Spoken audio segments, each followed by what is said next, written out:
स्वः तत्सवितुर्वरेण्यं भृगो देवस्य धीमहि धियो यो नः प्रचोदयात्। ॐ सहना भवतु सहनौ भुनक्तु सह वीर्यं करवावहै तेजस्विनावधीतमस्तु मा विद्विषावहै। ॐ शान्ति शान्ति शान्तिः। ॐ श्रुति स्मृति पुराणानामालयं करुणालयं नमामि भगवत्पादशङ्करं लोकशङ्करं शङ्करं शङ्कराचार्यं केशवं बादरायणं सूत्रभाष्यकृतौ वन्दे भगवन्तौ पुनः पुनः। ॐ त्वमेव माता च पिता त्वमेव त्वमेव बन्धु च सखा त्वमेव त्वमेव विद्या द्रविणं त्वमेव त्वमेव सर्वं मम देव देव।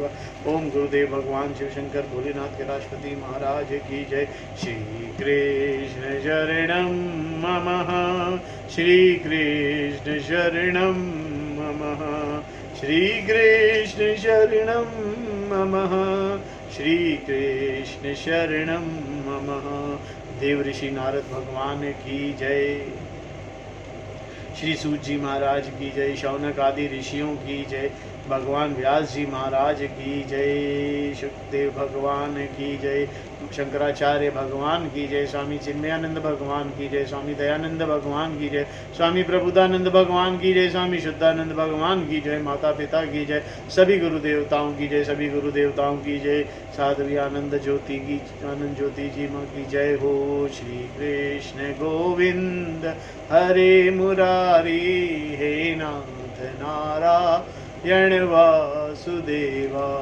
श्री कृष्ण गोविंद हरे मुरारी हे नाथ नारायण वासुदेवा। श्री कृष्ण गोविंद हरे मुरारी हे नाथ नारायण वासुदेवा।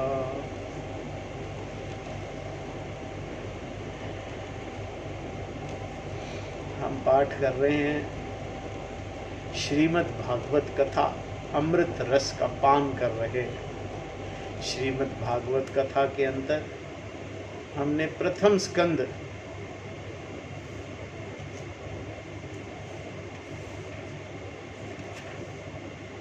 द्वितीय स्कंद और तृतीय स्कंद किया। तृतीय स्कंद के अंदर हमने पहले दिन भागवत ज्ञान सप्ताह में जो 7 दिन की कथा होती है, उन 7 दिन की कथा में जो पहले दिन कथा होती है, जो पहले दिन के अंदर कथा की जाती है, उस कथा का श्रवण करा है अब तक। पिछले 1-1.5 महीने में हमने पहले दिन की कथा का श्रवण करा है और उसमें हमने क्या क्या किया। श्रीमद् भागवत का महात्म पढ़ा, जो महात्म्य है, जहाँ देव ऋषि नारद भगवान की भेंट होती है भक्ति से, और भक्ति ज्ञान और वैराग्य की माता। वो अति कष्टकाय स्थिति में वृंदावन में नारद जी से उनकी भेंट होती है। नारद जी जो है उनके दुख दूर करने के लिए यत्न करते हैं। वो सब आकाशवाणी होती है, उसमें पता लगता है कि कुछ ज्ञान सप्ताह करना पड़ेगा, तो वो पता करते हैं। तो उन्हें भक्ति के दुख को दूर करने के लिए नारद जी बहुत उद्योग करते हैं और उन्हें मिलते हैं सूत जी। सूत जी उन्हें बोलते हैं कि भाई नारद जी महाराज, आपको क्या कमी है, आपको तो ज्ञान की विशेष अनुभूति है, आपको तो पता है, आप भक्ति इसमें श्रीमद् भागवत कथा का ज्ञान सप्ताह आयोजित करें, जिससे भक्ति महारानी भक्ति की सब तकलीफ सब कष्ट दूर हो जाएंगे। और ये कथा आयोजन होती है, महाकथा ज्ञान सप्ताह आयोजन होता है हरिद्वार के पास, हरिद्वार में गंगा नदी के किनारे पर।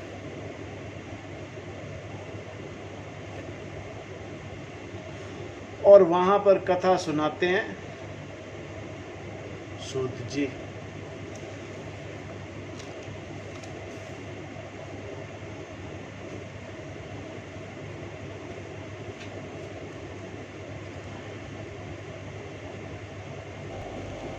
सनकादि ऋषि लोग ज्ञान सप्ताह आरंभ करते हैं और बड़े बड़े ऋषि मुनि सब उसमें आते हैं और वहाँ पहुँचती हैं भक्ति रानी ये कहते हुए, श्री कृष्ण गोविंद हरे मुरारी, हे नाथ नारायण वासुदेवा। और भक्ति रानी जब ये कथा सुनती हैं तो उनके सारे दुख दूर हो जाते हैं और ज्ञान और वैराग्य भी वापस से स्वस्थ हो जाते हैं। जब ये कथा जो है सुनते हैं, 7 दिन ये कथा सुनने से तात्पर्य ये है कि भक्ति उत्पन्न होती है हृदय में और ज्ञान और वैराग्य भी जागृत हो जाते हैं मनुष्य पुरुष के। फिर उसके बाद हमने महात्म्य में पढ़ी गोपर्ण की कथा, गोपर्णख्य की कथा, जहाँ पर एक ब्राह्मण जो है वो पुत्र के लिए बड़े व्याकुल होते हैं और वो व्याकुल होकर बहुत जगह घूमते हैं, तो उन्हें एक फल दे देते हैं महर्षि जी। ऋषि जो फल देते हैं, उनकी पत्नी दुदुनकरी वो फल न खाकर गाय को खिला देती है और खुद दूसरों का किसी अपनी छोटी बहन के बच्चे को अपना लेती है। जो अपनी बहन के बच्चे को, उसका नाम होता है धुंधुकारी, और जो बच्चा गाय के यहाँ पैदा होता है उसका नाम रखा जाता है गोकर्ण। गोकर्ण संत पुरुष होता है, क्योंकि उसे होना तो था इनके, लेकिन वो होता है गाय के। और जो इनके यहाँ बहन का बेटे को जो पालते हैं वो हो जाता है अत्यंत दुष्ट वो बालक जो उनके सारा धन धान्य सब व्यर्थ कर देता है, पिता को भी घर से निकाल देता है और वो फिर वो पिता दुखी होकर मर जाते हैं। इसी तरह माता जी का भी स्वर्गवास हो जाता है और वो खूब धन को व्यय करता है, सारा धन खत्म हो जाता है और कुछ वैश्याओं को ला करके अपने घर रख लेता है और वो वैश्याएं भी उसको ही मार के उसका सब धन लेके चंपत हो जाती है। वो जो दुदुनकारी जब मर जाता है तो वो भूत पिशाच बन जाता है। भूत पिशाच बन जाता है तो गोकर्ण जी उसे आकर के फिर भागवत कथा सुनाते हैं और भागवत कथा सुनने से उसका सारा कष्ट मिट जाता है और वो मुक्त हो जाता है। ऐसी कथा इसके अंदर हमने महात्म्य में पढ़ी थी, डिटेल में पढ़ी थी हमने बहुत अच्छे तरीके से। फिर हमने कथा शुरू करी थी, श्रीमद् भागवत कथा का पहला अध्याय शुरू किया था। इस कथा को सूत जी से प्रश्न करते हैं शौनक आदि ऋषि लोग कि हमें ये पूरी कथा सुनाएं, किस प्रकार ये कथा हुई, कैसे हुआ। तो सूत जी उन्हें सुनाते हैं कि भगवान व्यास जी ने ये कथा लिखी। ये लिखी कैसे कि भगवान व्यास जी ने बहुत सारी कथाओं का निर्माण किया है, बहुत सारी शास्त्रों का निर्माण किया है उन्होंने, और उनके हृदय में एक खटक रह गई कि अभी भी है ना, मेरा काम पूर्ण नहीं हुआ। मैंने सारे के सारे महापुराण लिख दिए लेकिन अभी भी काम पूर्ण नहीं हुआ। तो उन्हें नारद जी आके बताते हैं कि जी आप एक काम करें कि आप भागवत महापुराण लिखें, जिसके अंदर भगवान की लीलाएं, भगवान के अवतारों की कथा हो और उनके ज़रिए ज्ञान दिया जाए। क्योंकि जो आपने अब तक कथाएं लिखी हैं उन कथाओं से वो जो अब तक शास्त्र लिखे हैं उन शास्त्रों से ज्ञान प्राप्त करना आम साधारण मनुष्य के लिए मुश्किल है। उसके लिए तो बहुत बुद्धि की ज़रूरत पड़ेगी। तो आप आसान तरीका लिखिए। तो उन्होंने लिखी, श्रीमद् भागवत कथा की रचना करी। भागवत कथा के अंदर जब ये नारद जी उन्हें कह रहे थे तो नारद जी ने उन्हें अपना पूरा पूर्व चरित्र सुनाया, किस प्रकार नारद जी जो है एक माँ के यहाँ उत्पन्न ब्राह्मण पुत्र हुए और वहाँ पर उन्होंने ऋषियों की सेवा करी, सेवा करके वो किस प्रकार आगे गए। और फिर हमने पढ़ी अश्वत्थामा के द्वारा द्रौपदियों के पुत्रों का मारा जाना और अर्जुन का प्रतिज्ञा लेना, अश्वत्थामा का मान मर्दन किया। अश्वत्थामा के मान मर्दन के बाद क्योंकि अश्वत्थामा ने जो है ब्रह्मास्त्र चला दिया था, उस ब्रह्मास्त्र से परीक्षित अर्जुन के पौत्र अभिमन्यु के पुत्र जो उत्तरा के गर्भ में था उसकी हानि होने लगी। तो भगवान ने उस गर्भ की रक्षा करी। उस गर्भ में महाराज परीक्षित की रक्षा करी गर्भ के अंदर। और फिर युधिष्ठिर आदि जो भीष्म के पास गए, ये कथा हमने करी।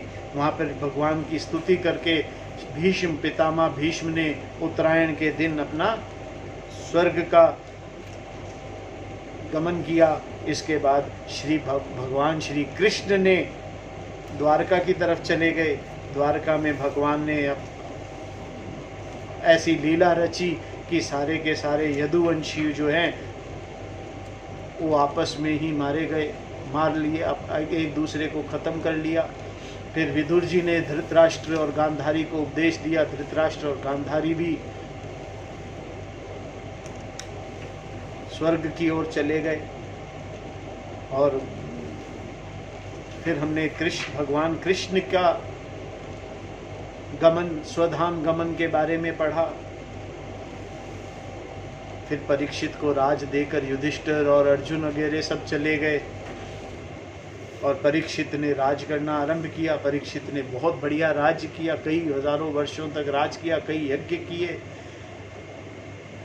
पर परीक्षित जैसे ही भगवान अपने स्वधाम की ओर पधारे तब कलयुग का आगमन हो गया था। भगवान के स्वधाम जाते ही कलयुग का आगमन हो गया। कलयुग के आने से लोगों की बुद्धि परिवर्तित होने लगी। पर महाराज परीक्षित का शासन ऐसा था कि वहाँ पर कलयुग की दाल नहीं गली। तो कलयुग ने जो है परीक्षित से 5 स्थान मांगे कि मैं इन 5 स्थानों में रहूँगा। 5 स्थान कौन से मांगे? 4 स्थान दिए, 5वां स्थान बाद में दिया। 4 स्थान जो दिए गए थे वो थे धृत गृह, मद्यपान जहाँ मदिरापान होता हो, स्त्री संग होता हो और जहाँ हिंसा होती हो। इन चारों का तात्पर्य क्या था? इन चारों का तात्पर्य था धृत मने जहाँ झूठ, कपट, इन सब चीजों का, जहाँ झूठ हो, कपट है, वहां पर कलयुग है।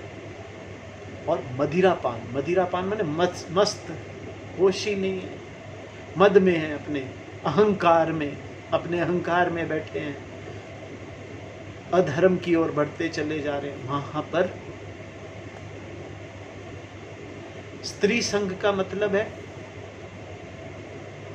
वासनाओं के पीछे भाग रहे हैं, वासनाओं के पीछे भागना। हिंसा के अंदर, हिंसा का मतलब है एक दूसरे से वैर रखना, जलना, कुड़ना। इन 4 जगहों पर कलयुग का वास होता है। और 5वीं जगह दी गई रजोगुण, सोने में धन, अति, जहाँ पर अति की होती है ना, अति, बहुत धन, हाय धन, अति जहाँ हो जाए, किसी भी चीज़ की अति, धन की अति, जमीन, जर जोरू जमीन, किसी भी चीज़ की अति विनाशकारी होती है, क्योंकि वहाँ कलयुग होता है। कलयुग कहाँ होता है? कलयुग होता है झूठ में, कपट में, गलत कार्य में, और मद में, अहंकार में, और वासनाओं में, अपनी इच्छाओं को पूरा करने में लगे रहना कलयुग की निशानी है। एक दूसरे से वैर रखने में, लड़ने में, झगड़ने में,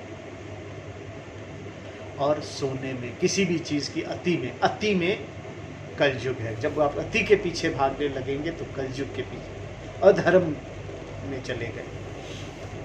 ये कलयुग, ये हमने पढ़ा कलयुग के बारे में। और कलयुग जो है वो अति में था, और महाराज परीक्षित के पास अति संपत्ति भी थी, उनके सिर पे स्वर्ण मुकुट था, और उसमें कलयुग बैठ गया। कलयुग के बैठने से परीक्षित की मति बारी गई, मति फिर गई, और उन्होंने एक मरा हुआ सांप उठा करके एक ऋषि अत्रि नहीं,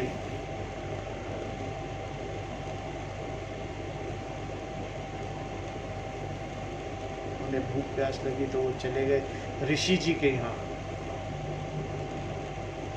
और ऋषि जी के यहाँ पे उन्होंने उनके गले में सांप डाल दिया।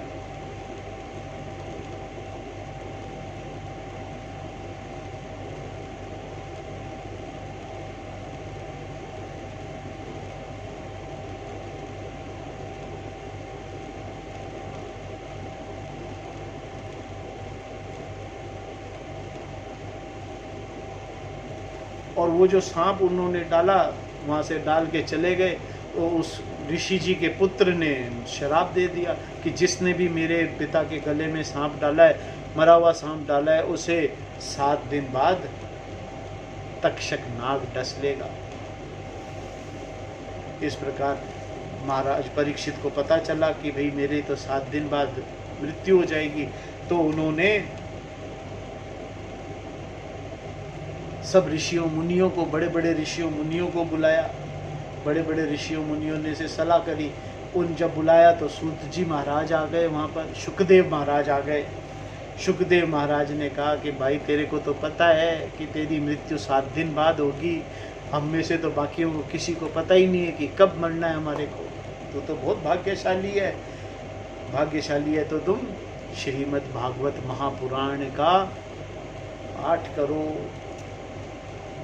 श्रीमद् भागवत महापुराण का पाठ करने से मुक्ति मिलती है। और इस प्रकार श्रीमद् भागवत का पाठ श्री शुकदेव जी सुना रहे हैं परीक्षित को। तो परीक्षित को उन्होंने, हमने दूसरे अध्याय में ये शुरू किया था, जहाँ पर उन्होंने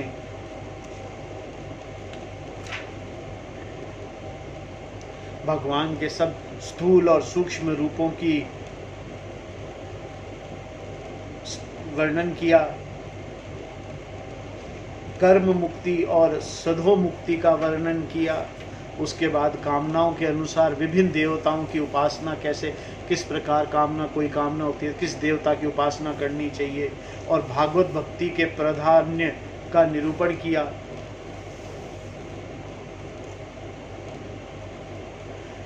फिर महाराज परीक्षित ने शुकदेव महाराज से पूछा, प्रश्न किया कि सृष्टि विषय के बारे में। तो भगवान शुकदेव ने उन्हें सृष्टि की वर्णन करके सुनाया, सारा सृष्टि वर्णन किया। सृष्टि में विराट स्वरूप की विभूतियों का वर्णन किया, पंच महाभूत का वर्णन किया, भगवान की लीला अवतार की कथाएं उन्हें सुनाई थोड़ी थोड़ी। और फिर ब्रह्मा जी का किस प्रकार अवतार हुआ, किस प्रकार वे प्रकट हुए, और भागवत के 10 लक्षण हमने किए।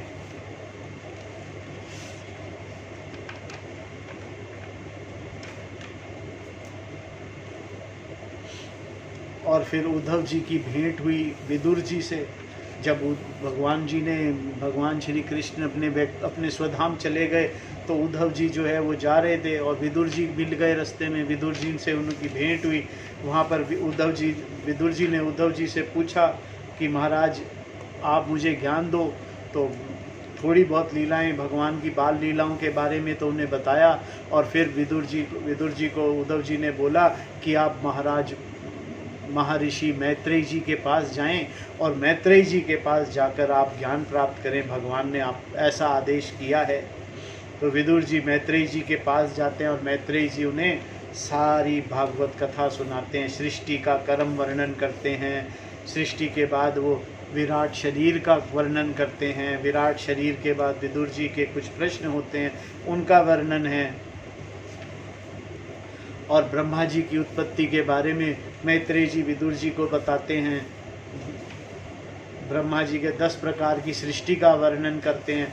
10 प्रकार की सृष्टि के बाद मध्यवंतरी काल विभाग, किस प्रकार काल का विभाग हुआ है, मनवंतर, उत्तरायण, किस प्रकार ये सब का विभाग है, ये हमने किया। फिर सृष्टि का विस्तार कैसे होता है इसके बारे में हमने पढ़ा कि सब ब्रह्मा जी ने किस प्रकार एक स्त्री और पुरुष महा सम्राट मनु को मनु हुए और उनकी पत्नी हुई शतरूपा, और उन दोनों से प्रियव्रत और उत्तानपाद नामक 2 पुत्र हुए और 3 पुत्रियां हुई जिनका नाम था अकुति, देवहूति और प्रसूति।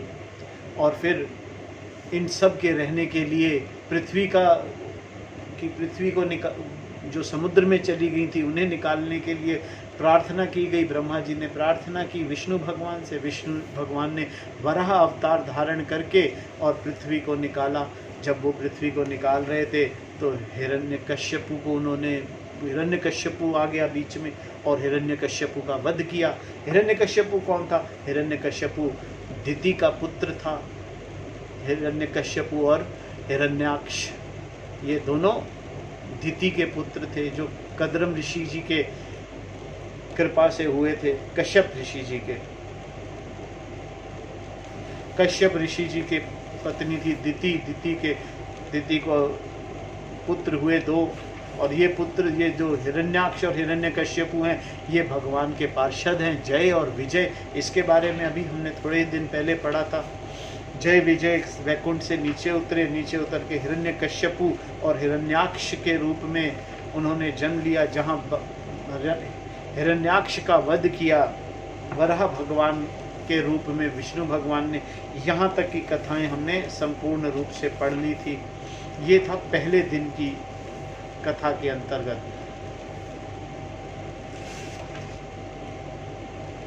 पहले दिन में ये सब कथाएं और ये सब डिटेल में पढ़ते थे। 3-4 घंटे की कथा होती है, मैंने तो 20 मिनट में तो कुछ चीज़ें बहुत जल्दी आपको बता दी कि ये हम पढ़ चुके हैं। और हमने जो कल किया था कद्रम ऋषि जी की तपस्या और भगवान से वरदान मांगना।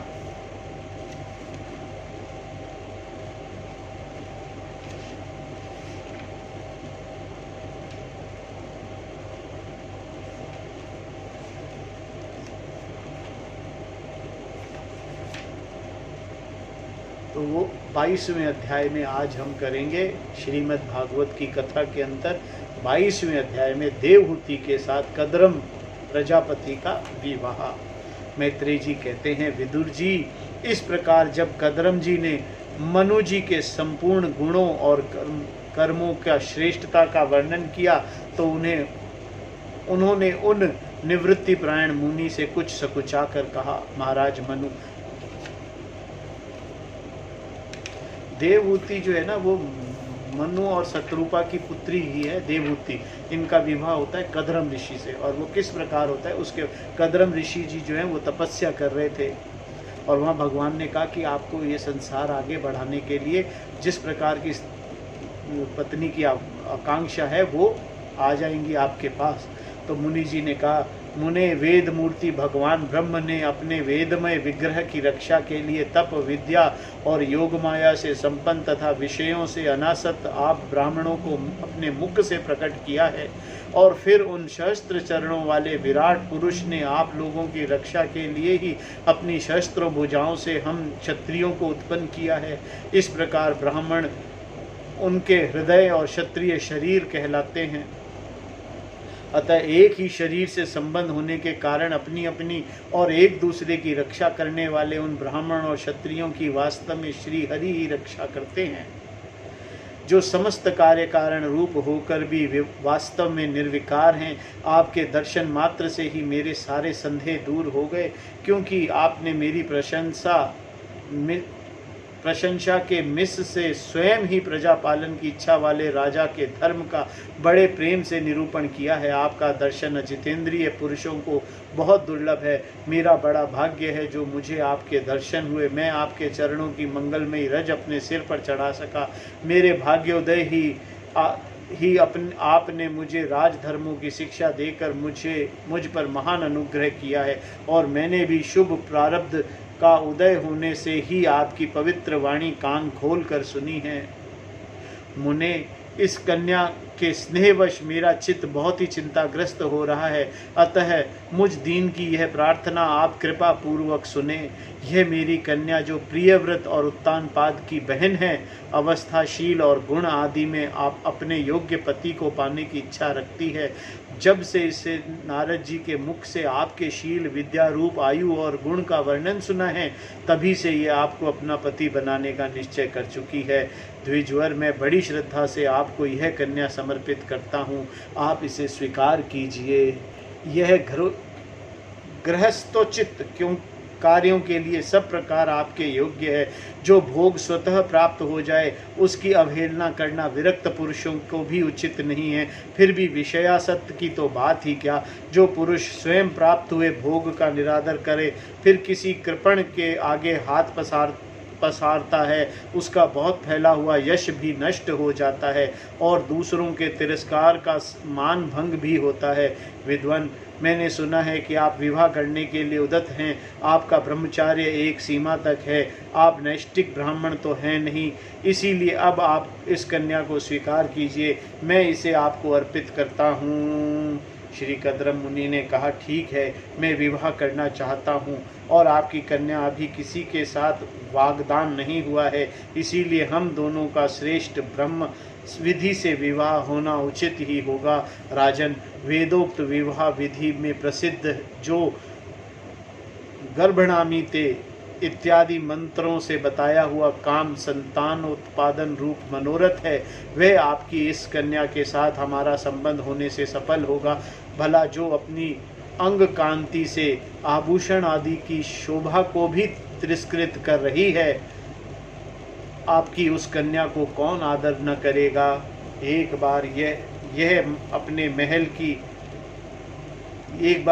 महल की छत पर गेंद खेल रही थी। गेंद के पीछे पीछे इधर उधर दौड़ने के कारण इसके नेत्र चंचल हो रहे थे तथा पैरों की पायजेब मधुर झनकार करते जाते थे।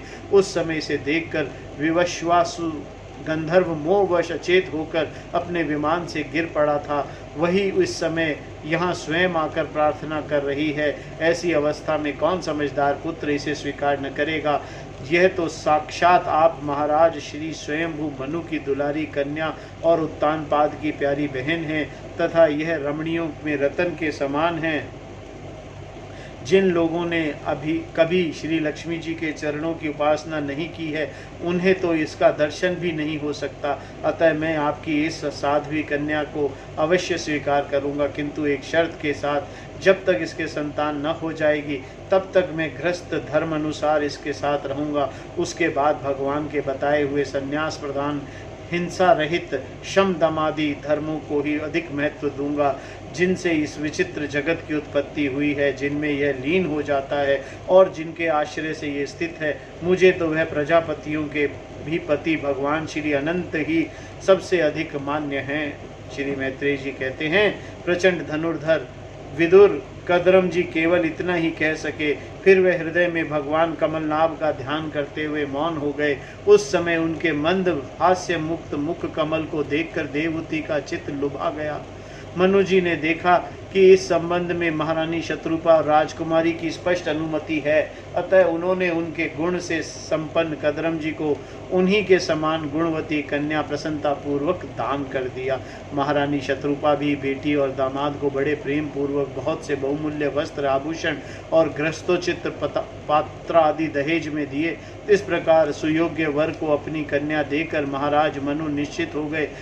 चलती बार उसका वियोग न सह सकने के कारण उन्हें उत्कंठावश विलह विचित होकर उसे अपनी छाती से चिपटा लिया और कहा, बेटी कहकर रोने लगे।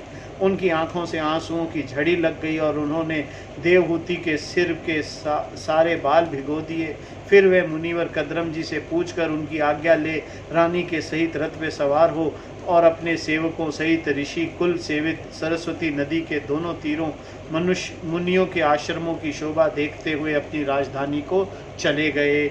जब ब्रह्मव्रत की प्रजा को यह समाचार मिला कि उनके स्वामी आ रहे हैं, वे अत्यंत आनंदित होकर स्तुति गीत एवं बाजे गाजे के साथ अवगानी करने के लिए ब्रह्मव्रत की राजधानी से बाहर आई। इस प्रकार संपदाओं से युक्त ब्रह्मती नगरी मनु जी की राजधानी थी, जहाँ पर पृथ्वी पर को रसातल से ले आने के पश्चात शरीर कांपते समय श्री वराह भगवान के रोम झड़कर गिरे थे। वह रोम ही निरंतर हरे भरे रहने वाले कुश और घास हुए, जिनके द्वारा मुनियों ने यज्ञ में विघ्न डालने वाले दैत्यों का तिरस्कार कर भगवान यज्ञ पुरुष की यज्ञों द्वारा आराधना की है। महाराज, मनु ने श्री वराह भगवान से भूमि रूप निवास स्थान प्राप्त होने पर इस स्थान में कुश और कास की ब्रही चटाई बिछाकर श्री यज्ञ भगवान की पूजा की थी। श्री बृहस्पति पुरी के मनुजी निवास करते हैं थे। उसमें पहुंचकर उन्होंने अपने त्रिताप नाशक भवन में प्रवेश किया। वहां अपनी भार्या और संतति के सहित वे धर्म, अर्थ और मोक्ष के अनुकूल भोगों को भोगने लगे। प्रातः काल होने पर गंधर्व गण अपनी स्त्रियों के सहित उनका गुणगान करते थे, किंतु मनु जी उसमें आसक्त न होकर प्रेम पूर्ण हृदय में श्री हरि की कथाएं ही सुना करते थे। वे इच्छा अनुसार भोगों का निर्माण करने में कुशल थे, किंतु मननशील और भागवत परायण होने के कारण भोग उन्हें कंचित भी विचलित नहीं कर पाते थे। भगवान विष्णु की कथाओं का श्रवण, ध्यान, रचना और निरूपण करते रहने के कारण उन्हें मनवंतरों में व्यतीत करने वाले क्षण भी कभी व्यर्थ नहीं जाते थे।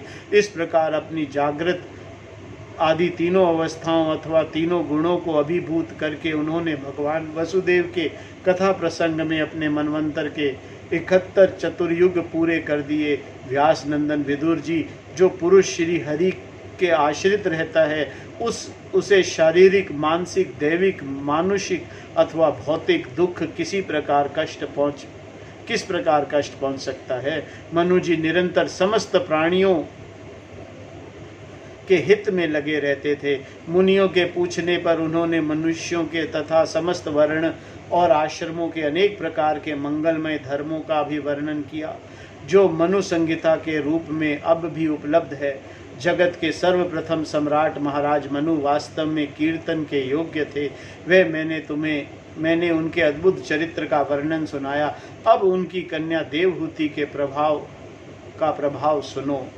ये 23वां अध्याय, जहाँ पर कदरम और देवहूति का विहार होगा और उस प्रकार संसार आगे किस प्रकार बढ़ता है, ये कथा हम कल करेंगे। आज की कथा को हम यहीं विराम देते हैं। देखिए, ये जो कथा है ना, ये बहुत अनुपम कथा है। ये 4-5 घंटे में, एक दिन में कथा कही जाती है। उसमें बहुत डिटेल में कथा सुनाते हैं और हम उससे भी ज़्यादा डिटेल एक एक शब्द को सुनने और समझने की कोशिश कर रहे हैं।